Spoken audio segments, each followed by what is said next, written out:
So I'm doing one video to discuss and finalise my picks for the three most interesting, in my opinion, fights on Eddie Hearn's Rumble in the Humber card.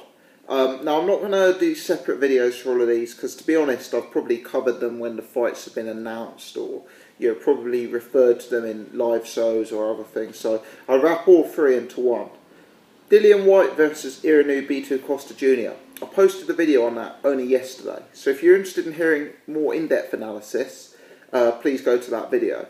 But in essence, I think it's easy work for Whyte, especially with the news that he's now being trained by Jonathan Banks, Vladimir Klitschko's trainer. Whyte is heavy-handed. The opponent seems to get knocked out when he steps up in class. The opponent I've seen fight a few times against David Price, Joseph Parker, and it's just very, very limited. I'm picking Whyte by early KO, and I think it's unlikely that Whyte will go beyond the fourth round for the first time in his career. Second fight, Carson Jones versus Brian Rose. When this fight was initially announced, I was relatively confident that Brian Rose would be able to come back and win the rematch after getting knocked out first time round.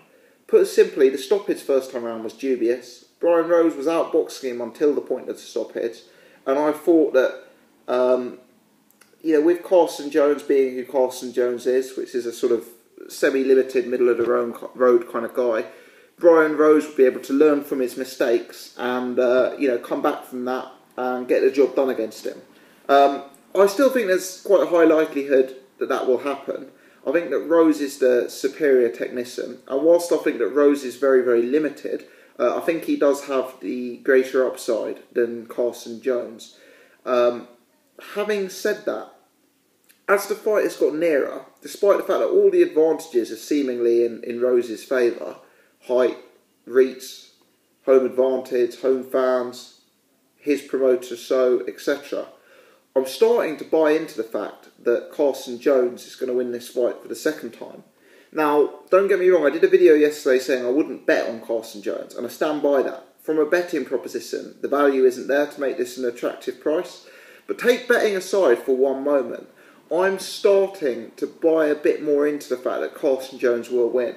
And it's something that I don't usually do, which is I'm buying into a fighter's confidence after the interview that I saw Carson Jones in on IFL TV. Yeah, he was basically saying, like, of course he wanted to take the rematch, it became available, it was a decent money, and in all honesty, it's quite an easy fight. Brian Rose punches, he said he couldn't crack an egg, and to be honest, he's quite an easy guy to knock out. And the way he summed it up was so simplistic, so basic, and almost so obvious. I thought, hang on a sec, am I overcomplicating this by putting in factors like height and reach and technical capability and which promoters so? There's two men who are going to go at it for, 10 rounds, is it? Whatever. And, Carson Jones is coming in there to knock Brian Rose's head off, safe in the knowledge that Brian Rose is unable to hurt him due to his lack of power. At this point, I see it as a 50-50 matchup. My initial sort of thought that Rose would have all the advantages and be able to learn from his mistakes and turn it round has somewhat waned as it's got closer to the fight, and right now I'm finding it very, very difficult to call. Probably if I had to put my absolute neck on the line and choose one guy, I'd still go with Brian Rose. Fundamentally, whilst I'm not a fan of Rose as a fighter and don't rate him too highly, I do think he's probably got a little bit more capability than Carson Jones. But Carson Jones has talked a good game, and I see it as a much more even fight than I did when it's announced. Still not one I'd be willing to bet on at the likely odds, however. Finally, let's talk Luke Campbell versus Tommy Coyle. This fight is one that I see as massively overhyped. I don't see this as a competitive fight whatsoever. As the fight's drawn closer, a few people have commented on my videos saying that they're fancying and some even betting on Tommy Coyle to win this fight by knockout. Tommy Coyle's talked a good game. Tommy Coyle's, he looks like he's in excellent shape. I've seen some of the photos on Twitter, and bloody hell, the guy is, he's like Spartan. He's ready to go to war. But the fact of the matter is, it doesn't matter if you've got a 4-pack, a 6-pack, an 8-pack, or a 10-pack. When you are as hopelessly overmatched as Tommy Coyle is here, it's not going to matter. Tommy Coyle gets involved in wars. He can punch a bit, but as much as that's said, he's an easy guy to outbox. He's an easy guy to, you can hurt Tommy Coyle. Look at fights where he's been hurt and dropped and, nearly stopped even in recent fights. A guy like Luke Campbell is such an educated boxer, such a skilled technician, such a sophisticated amateur. I honestly think, as Tommy Coyle is preparing for war and trying to knock Luke Campbell out, which he will be doing, because Coyle has acknowledged he will not outpoint Luke Campbell. So as Coyle is coming in, I just think that the much rangier, much more skilled technician is going to accurately pick him off from range. He's going to be able to catch him on the way in. He's going to be able to counterpunch him.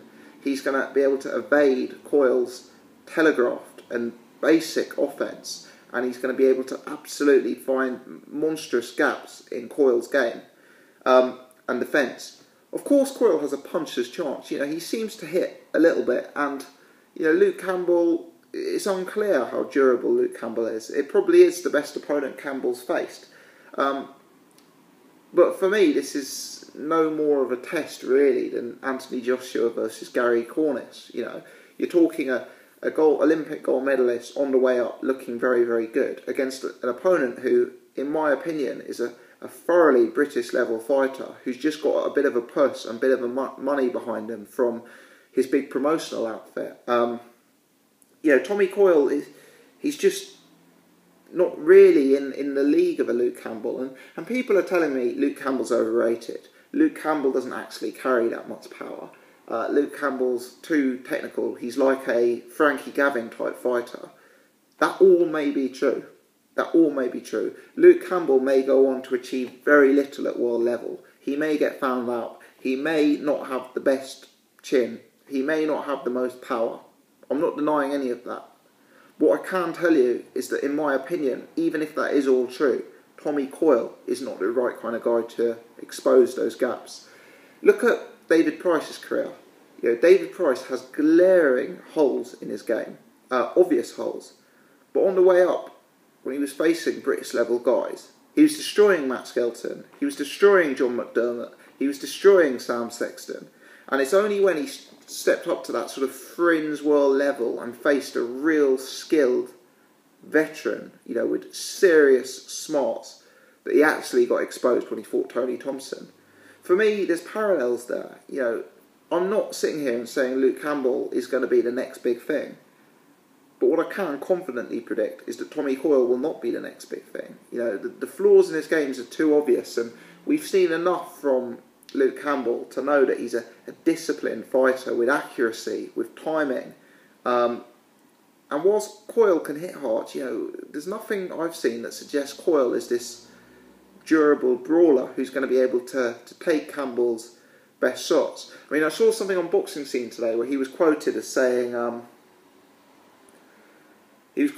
something like, "I'm not just going to throw wildly on Luke Campbell. I'm not just going to charge at him and let him counterpunch me."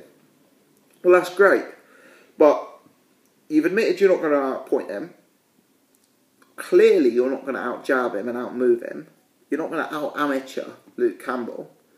If you're not going to put it on him, where is the tactic? We shall see. And Tommy Coyle, he's a likeable guy, but for me, it's a strong prediction. Luke Campbell wins by KO. I think he'll be able to find the gaps, and fundamentally, I think he'll be able to get the jobs done. Let me know your thoughts. As always, thanks for watching. Who are you picking in these three fights?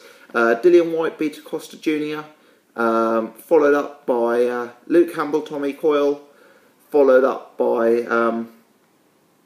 Brian Rose, Carson Jones. Who are you picking and by what method? Thanks for watching.